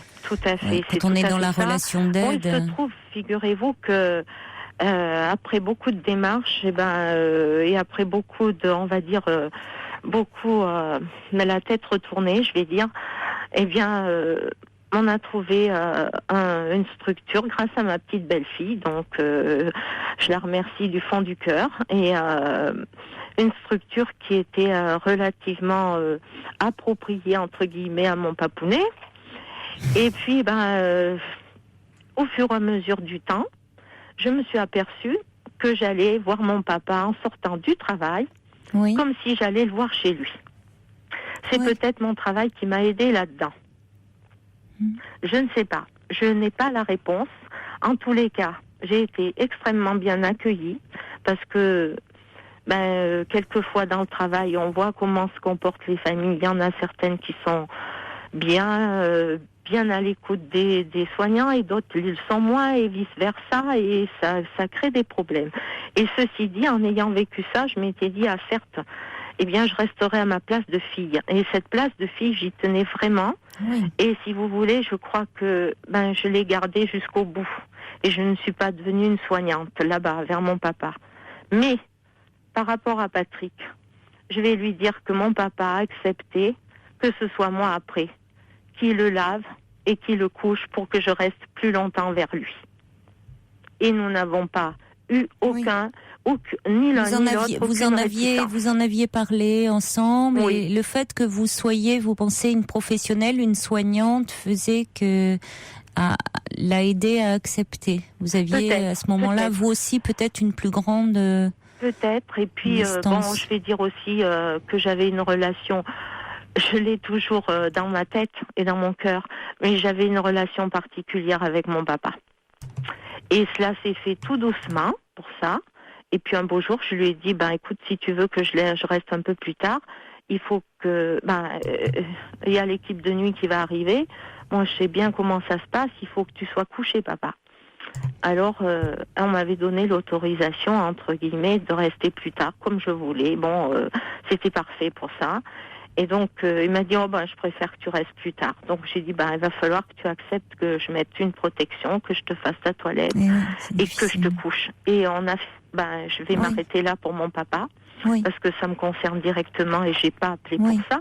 Oui, mais vous en parlez, même la façon dont vous en parlez, d'ailleurs, comme vous dites, vous vous arrêtez là, enfin, il y a une question de pudeur, de respect de son intimité, enfin, même le fait, dans la façon dont vous présentez les choses, et puis bon, vous dites, vous vous arrêtez, ou enfin, même la façon dont vous formulez, il va falloir que je te mette, enfin, vous adressez à lui vraiment en tant que sujet, c'est pas parfois où des personnes disent on va lui mettre. Ah là là, mon Dieu, on va lui mettre ou c'est-à-dire qu'on ne s'adresse même plus à la personne, non, en disant vous même avez quelqu'un. Tout à fait raison, Caroline. Vous avez raison. Voilà, c'est. Je vais devoir vous mettre. On s'adresse toujours à la personne sujet, même si cette personne-là peut-être a perdu certaines de ses facultés intellectuellement. Quand même s'adresser à elle et c'est pas c'est pas un corps seulement un corps dont on s'occupe, c'est une personne, dont on s'occupe et on ne manipule pas un corps. Oui, simplement. Tout à fait. Bon, ça c'était mon papa et bien sûr. Et je en lui plus parlais c'était en tant que votre, mon père. bien sûr. Et si vous voulez, les rôles ne sont pas renversés, même si je lui ai fait de sa toilette. C'était mon père. Oui. Et on a passé des bons moments ensemble, comme, j'allais pas dire comme avant, mais bon, si, je veux dire, j'ai passé des très moments. Il y avait un monsieur qui parlait une petite douceur, etc. Moi, je lui ai porté du chocolat, on l'a partagé ensemble, etc. Bon, ça, c'est ma vie personnelle. Pour en revenir à Patrick, parce que je voudrais pas non plus être trop longue, et puis je me lève pour aller travailler. Oui, mais bon, ça, il faut comprendre que vous levez tôt. Ça me tenait vraiment à cœur et puis bon, je suis très contente que vous ayez pris mon appel et j'espère lui apporter quelques éclaircissements, mais pas tout parce que bien entendu. Non, là il va falloir qu'on conclue de toute façon. Oui, donc, j'entends bien, Caroline. Oui. Donc moi je voulais simplement lui dire que la maladie. D'abord, bon, c'est dur d'apprendre que sa maman est atteinte de la maladie d'Alzheimer de cette façon-là, parce que il y a des démences et c'est différent d'une démence. Il y a une différence entre les démences, quelles qu'elles soient, parce qu'il y en a plusieurs, et la maladie d'Alzheimer. La maladie d'Alzheimer, ce sont des cellules du cerveau qui se dégénèrent et qui ne se renouvellent jamais. Donc, ça atteint. Il y a des paliers, comme vous le signifiez à juste titre, dans l'évolution de la maladie. Et c'est irréversible, hélas. Donc, évidemment, au premier jour, il va pas dire je reconnais pas. Bon, je l'ai entendu certes, mais bon, comme on pose la question là, est-ce qu'elle te reconnaît? Non, c'est pas ça. Au début, il y a des signes particuliers. Bon, je vais pas m'étendre là-dessus. Non, parce qu'on va pas faire tout un cours sur la maladie d'Alzheimer. Alors après, pas possible. Pour les solutions, pour l'aider un petit peu, moi j'ai des notes et je les ai dans ma tête. Je veux dire. Maintenant, je ne sais pas si dans sa région ça existe, mais il y a des solutions de répit. Donc, il y a aide et répit. Ce sont des relayeuses qui sont inspirées par le baluchon d'Alzheimer au Canada et qui peuvent prendre le relais à domicile d'un aidant. Voilà. Il y a des séjours de vacances pour le malade, entre guillemets. Il y a un hébergement temporaire. Moi, je vous fais la liste. Un hébergement temporaire, soit l'hiver, soit l'été. Je ne sais pas si ça peut lui apporter quelque chose. Certes, il y a des accueils de jour, donc très positifs, nous a-t-on dit, pour les personnes démentes et atteintes de la maladie d'Alzheimer. Des accueils de nuit, car ils permettent aussi à l'aidant de pouvoir dormir et de se reposer. Et une entrée en structure plus tardive. Donc, il y a des gardes à domicile, il y a des rencontres café en projet, il y a des groupes de parole pour les aidants, il y a des familles d'accueil et éventuellement, bien sûr, après les institutions. Voilà ce que je peux me permettre de dire assez rapidement. Merci beaucoup Aline pour tout cela. Et pour conclure, je vais redonner les coordonnées de France Alzheimer, donc www.francealzheimer.org. Vous pouvez également joindre l'association au 0811 112 112 0811 112 112. Voilà. Merci à vous. Je vous en ce prie. témoignage. Au revoir. Merci beaucoup. Merci de l'accueil de Quentin. Et merci évidemment pour votre émission que j'écoute depuis longtemps. Merci Aline. Au revoir. Bonne soirée. Pour rejoindre Caroline Dublanche, appelez le 39 21, 34 centimes la minute. Brigitte m'envoie un petit SMS en disant « Ah, les terribles ont et il ou elle dépersonnalisant et infantilisant envers les personnes âgées et malades. » Le subversif dit « À la décharge des soignants s'adressant à la troisième personne, leur maladresse indéniable et surtout un réflexe d'autoprotection par la mise à distance. » Oui, bien sûr, c'est vrai que c'est une façon de se protéger. C'est pas simple de côtoyer tout le temps la maladie, la souffrance. Mais bon, pourtant, c'est quand même important aussi de faire attention aux personnes dont on s'occupe. Dans un autre registre, Georges qui meurt de sommeil, mais qui est à l'écoute quand même, et qui me dit, moi aussi, vous savez, ma fille se fait du souci, parce que tous les matins de la semaine, elle me voit avec une tête de cocker, tellement j'ai mal dormi. Et puis, il dit, comment on va faire, nous, à partir de jeudi? Je vous assure, il va y avoir des accidents du travail, minuit, 2 heures. En plus, c'est les meilleures heures pour dormir, me dit Georges. Mais, j'ai cru, moi aussi, pendant longtemps, je me suis inquiétée pour ma santé, ma petite santé. Mais finalement, j'ai lu dans un article sur le sommeil que non, contrairement à une idée reçue. Mon papa m'avait dit ça aussi, que minuit, 2 heures, fallait être couché même avant minuit, que c'est là où on récupérait le mieux. Et j'ai lu dans un article que non, ça se vérifie pas, qu'on peut que les heures de sommeil, même après minuit, sont bonnes.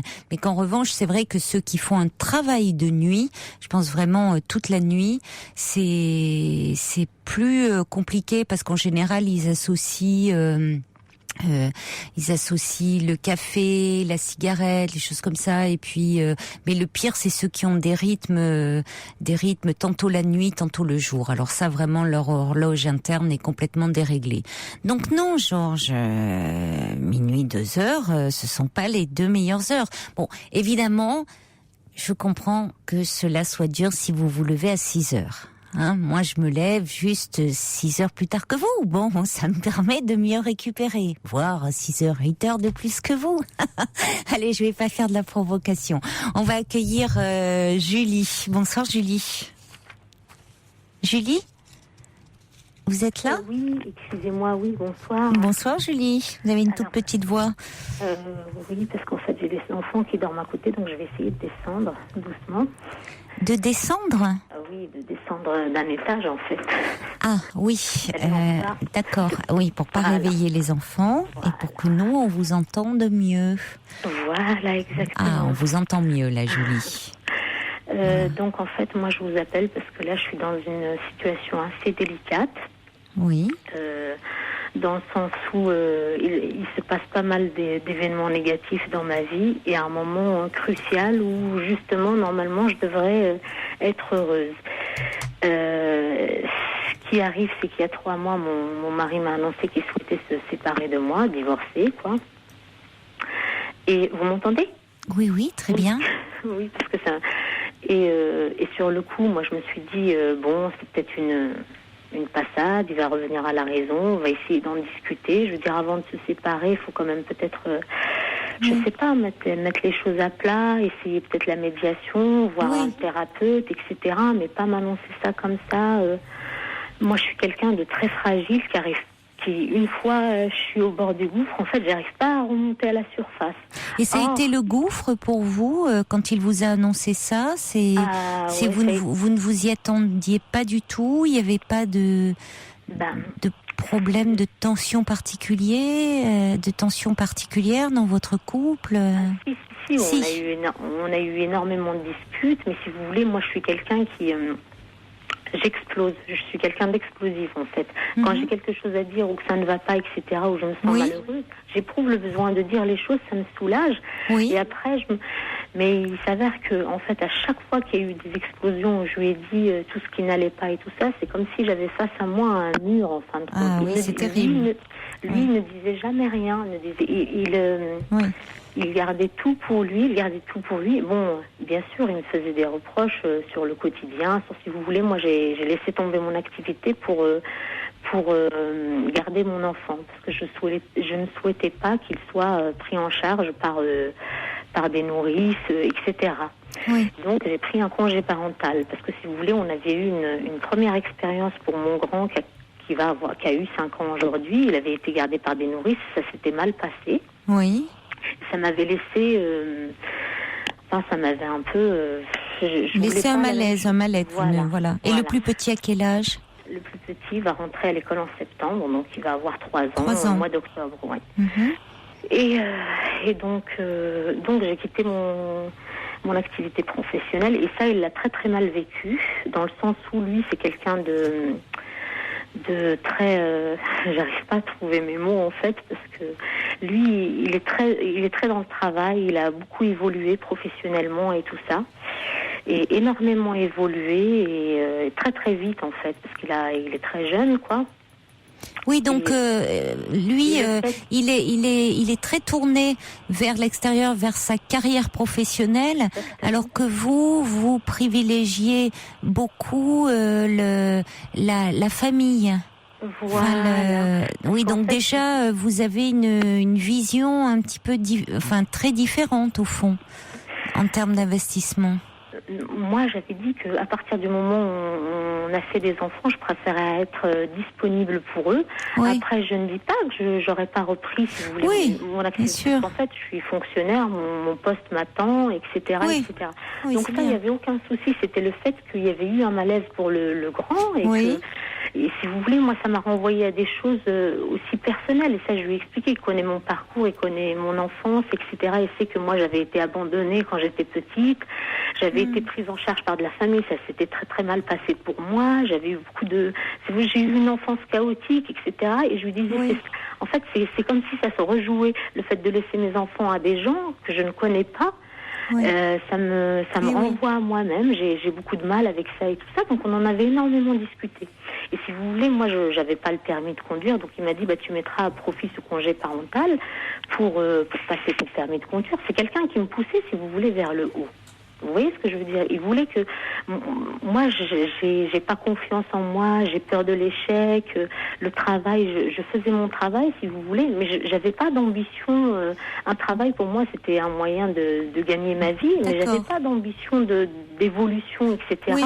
Votre ambition, c'était plus de créer votre famille, votre famille, c'est ça.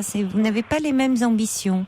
Voilà, et du coup, si vous voulez, ça, je pense que ça l'a beaucoup... En fait, l'impression que j'ai eue ces derniers temps, c'est que du fait de son évolution, il avait un peu honte de moi, un peu honte du fait d'avoir une femme... il me le disait, moi, j'ai pas épousé une femme au foyer. Quand je t'ai connue, tu étais quelqu'un de dynamique, je sais pas, moi, parce que j'étais... je sais pas comment vous expliquer ça. J'étais tout le temps en tailleur, j'étais tout le temps... Il pensait que j'avais... Oui. On s'est connus dans notre travail, en fait. D'accord. Et il pensait que j'étais quelqu'un d'extrêmement... j'avais beaucoup au début, quand il m'a connue, il croyait que j'avais beaucoup de responsabilités et tout ça. Puis à la suite, il a bien vu ce que j'étais. J'étais une simple secrétaire, etc. Et puis on a quand même... Je sais pas, il y a eu le coup de foudre, et puis on a... Oui. On est sortis en puis voilà, quoi, on s'est retrouvés ensemble. Oui, vous êtes plus... mais lui, le fait que je sois pas évoluée, c'est pas bon, etc. Mais après, on a rediscuté de tout ça. Et puis je lui ai expliqué que moi, le fait que je veuille rester à la maison, c'est pour l'enfant. Mais par la suite, je reprendrai mon activité. Mais moi, je ne souhaite pas que mes enfants se retrouvent au périscolaire jusqu'à 19h, qu'ils aient des journées de 7h du matin à 19h. Oui, je comprends, vous l'expliquez avec beaucoup d'émotions. Dans votre histoire, en peu de mots. Et il se montre pas sensible à ces arguments-là qui pourtant correspondent vraiment à un ressenti profond. Non. Et en fait, ça paraît tellement par rapport à une ambition je trouve que c'est dur ce qu'il vous dit. En fait, j'ai pas épousé une femme au foyer. Qu'est-ce que ça veut dire? On n'épouse pas une représentation sociale? Je sais pas, moi j'ai pas épousé une femme. Après j'ai voulu, parce que si vous voulez, le fait d'avoir gardé mes enfants à la maison, d'avoir passé du temps avec eux et tout ça, j'ai voulu m'orienter vers des métiers de la petite enfance. Je voulais plus me retrouver confinée dans un bureau, etc. Donc, je lui ai dit, j'aimerais bien... Et en fait, si vous voulez, c'est quelqu'un qui veut gérer ma vie et faire il veut une image, en fait. Il veut que ce soit lui qui gère mon existence, que je fasse ce que lui ordonne que je fasse, etc., quoi. Donc, je lui ai dit, moi, j'aimerais faire autre chose. Je me plais bien dans m'occuper des enfants, etc. Ça me botte bien, etc. Je voudrais reprendre des études. Il m'a dit, à ton âge, c'est trop tard. Moi, je suis désolée. Quel âge avez-vous ? J'ai 36 ans. Oh là là, à 36 ans, rien n'est trop tard. Hein. En fait, si vous voulez, moi, le problème, c'est que j'aime toujours cet homme et j'ai l'impression que le fait qu'il me propose maintenant, et j'ai pas d'autre alternative, hein, il me dit que c'est le divorce, et après il me dit, je ressens plus rien pour toi, on s'est éloigné, il y a plus, enfin bref, et moi j'ai l'impression que le fait qu'il va me... C'est ça, en fait, il se joue aussi, j'ai l'impression que dans ma vie, il y a toujours eu des abandons. Là, je lui faisais confiance, etc. Et là, je vis ça pareil, comme un abandon, parce qu'en fin de compte, moi, je me suis laissée vivre par lui. C'est lui qui gérait mon existence, c'est lui qui... Mais je le voulais bien, quelque part. Mais j'étais en totale confiance. Vous vous sentez perdu, en fait. C'est pour ça que vous parlez de gouffre. Et maintenant, en fait, j'ai l'impression que le fait qu'il nous quitte, moi et les enfants, et que Puis en plus, il a eu des mots très très durs vis-à-vis de moi, parce que quand j'ai essayé de comprendre, je lui ai demandé s'il n'avait pas quelqu'un d'autre et tout ça, et il n'a pas voulu reconnaître la vérité. Mais si vous voulez, j'ai fait quelque chose dont j'ai honte aujourd'hui. Donc le week-end dernier, il m'a dit qu'il allait manger au restaurant avec un pote à lui. Et en fait, moi, je suis ici à la maison avec mes enfants, c'est pas la première fois qu'il me fait ça. Donc je l'attends. Il rentre à 4h30 du matin, il était parti à 19h30. Donc au bout d'un moment, j'ai eu énormément d'inquiétude. Je me dis, s'il a eu un accident sur la route, il m'a pas appelé, le portable était éteint. Donc en fait, quand il est rentré, quand il s'est endormi, j'ai regardé le portable.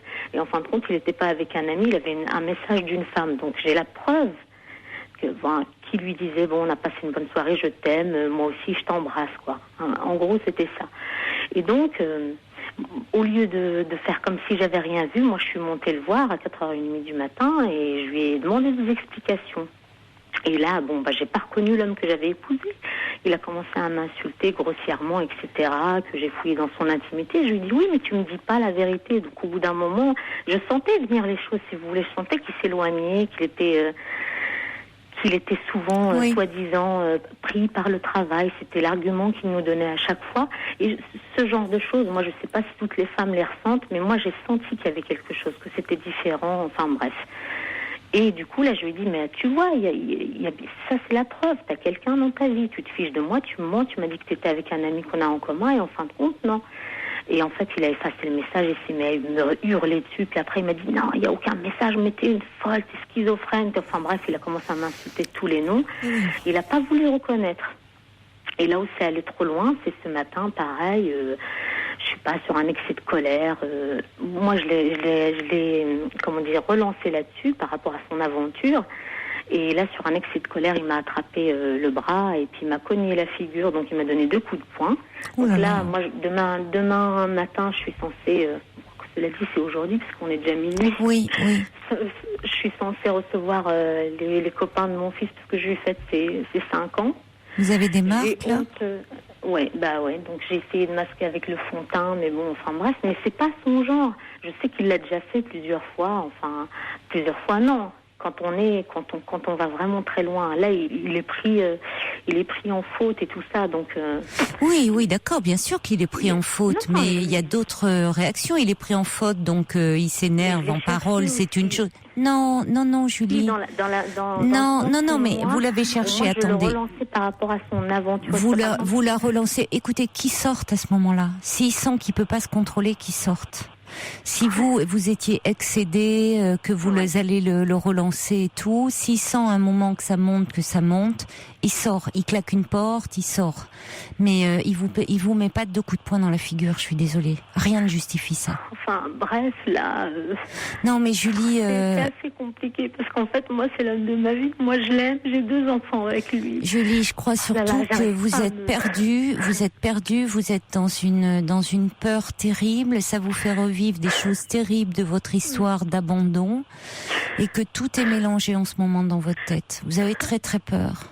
Moi, alors, vous avez des peurs d'enfants. Oui, vous avez des peurs de ne pas vous en sortir sans cet homme. Non, mais le pire de tout ça, c'est qu'il me connaît. Il sait que je suis quelqu'un de pas très débrouillard, quoi. Et puis en plus de Julie... ça, là, il me rabaisse plus bactère parce qu'il me dit que j'ai qu'un pois chiche dans le cerveau, que je suis pas intelligente, que je suis moche, que je voyons. sais pas quoi. Et en même temps, mais lui, après, Julie, c'est avec vous il vous a épousé, c'est avec vous qu'il a fait des enfants, hein. Donc, oui, il vous a bien trouvé à un moment belle et intelligente, et il vous a choisi pour être... Non, c'est que là, il est en colère, il est... il a rencontré une autre femme, il croit que c'est tout beau, tout rose. Et puis en plus, sa femme, elle l'appelle ici à minuit, hier soir, en numéro inconnu, je lui dis... Non, mais Julie, de toute façon, il faut... Là, je suis désolée, il faut demain que vous voyiez un médecin qui constate les coups, en premier lieu, et que vous portiez plainte au commissariat. Et en fait, ce soir, là, il est rentré, il m'a dit de toute manière... Vous ne lui dites rien? Comment? Ce soir, il est rentré du travail. Donc, en fait, moi, je l'ai rappelé au travail. Et puis, je me suis excusée par rapport au fait de l'avoir harcelé par rapport à sa copine. Non, c'est pas à vous de vous excuser. Ouais, mais bon, parce que j'ai dit quand même... Parce que moi, je me reconnais pas. C'est vrai que moi aussi, je sais pas, je suis devenue grosse. Je suis devenue quelqu'un que je connais pas. Parce que je me suis... Et après, parce qu'il vous fait pas de bien, il vous valorise pas. Voilà, justement. Il ne vous valorise pas. Il me dévalorise tellement que c'est vrai, j'ai l'impression que ça est... Enfin, je sais pas. Et du coup, je me suis excusée, je lui ai dit par rapport à nos enfants et pour l'anniversaire de notre fils, parce que mon grand, en fait, là, c'est comme une dépression, il arrête pas de pleurer, parce que il me demande à voir son père. Il sent bien que son père est distant, qu'il est plus comme avant. Et ce matin, il a dit à son fils, bon bah écoute, maman n'aime plus papa. Enfin, je sais pas, c'était son anniversaire, c'est pas des choses à dire à un enfant de 5 ans. C'était votre mari qui disait ça? Ouais. Et en plus, papa, en lui disant, maman n'aime plus papa. Non, il lui a dit, papa n'aime plus maman. Papa le jour de son anniversaire, c'était aujourd'hui même. Ouais. Mais il a oublié, lui, que c'était son anniversaire. Oh, c'est vraiment... c'est vraiment... c'est d'un... Il ne pense qu'à lui, il est maltraitant envers vous et envers l'enfant moralement, quoi. Allez dire ça le jour de l'anniversaire de l'enfant, il s'en souviendra de ses 5 ans. Bah, ça c'est sûr et certain. Du coup, non, il va vraiment falloir que vous réagissiez là. C'est dommage, on arrive à la fin de cette émission, Julie, mais j'aimerais bien qu'on puisse en reparler peut-être un peu si vous avez le temps. Il doit, parce que là, il n'est pas là. Le problème, c'est que là, en fait, il m'a dit qu'il supportait plus de vivre avec moi, etc., que c'était trop compliqué, donc il m'a fait un courrier de 5 pages où il m'expliquait ce qu'il attendait de moi, ce qu'il attendait, en fait, que j'accepte le divorce. Non, mais alors justement, quand même, moi, ce que j'aimerais vous dire, c'est demain, vous allez voir un médecin, il faut que vous ayez un certificat pour coups et blessures, avec une incapacité temporaire, c'est supérieur à 8 jours, pour que ça soit pris en compte, et vous allez au commissariat, vous portez plainte. D'accord. Parce que ça... Si il y a divorce, je suis désolée, mais c'est coups et blessures, ça se retourne contre lui. Vous ne lui en parlez pas. Vous gardez ça. En fait, non, mais il faut que vous soyez accompagné. Il est parti de la maison, il est parti ce soir, il a pris ses affaires pour la soirée, et puis il m'a dit, moi je supporte plus de vivre avec toi, donc je vais aller chez mes parents. Tant mieux, au commissariat on vous dira où est-il, vous dites il est parti chez ses parents. Et il m'a dit, de toute manière je vais au commissariat pour me couvrir, je vais faire une main courante comme quoi je pars parce que je ne supporte plus. Vous voyez, donc lui n'hésite pas, il sait très bien, Julie, c'est-à-dire pour que ça ne soit pas considéré comme un abandon de domicile conjugal, il a été déposé une main courante en disant je n'abandonne pas le domicile, je ne supporte pas et tout. En revanche, il vous a mis 2 coups de poing dans la figure, donc demain, médecin, impérativement, Julie, certificat médical. ITT supérieur à 8 jours, incapacité temporaire de travail. Même si vous ne travaillez pas, on le fait, c'est un terme, c'est pas grave ça, le médecin le sait, mais il faut lui rappeler s'il n'a pas fait. Et dépôt de plainte au commissariat. Il faut que ça soit fait. Et rappelez-moi, demain, qu'on continue à en parler un peu sur le plan un peu psy, cette image que vous avez un peu de vous, comment vous allez être soutenu, vivre l'après là. D'accord? Parce qu'il faut que vous repreniez confiance en vous. Rappelez-moi demain ou quand vous pouvez, qu'on en parle quand vous pouvez, quand vous le souhaitez. Il n'y a pas. D'accord? Ok, merci. Au revoir. Au revoir Julie. Des messages beaucoup qui arrivent pour Julie. Brigitte qui dit ne l'écoutez pas, il a besoin de vous dévaloriser. On peut traverser des peines aiguës, de fortes angoisses en se faisant aider. Et puis Bénédicte dit cet homme est un rustre, reprenez confiance en vous, pensez à vos enfants, vous n'avez que 36 ans, cet homme ne vous mérite pas. Surtout ne culpabilisez pas. Et Domi dit j'ai repris mes études à 40 ans, donc méfiez-vous de lui et de ce qu'il vous dit.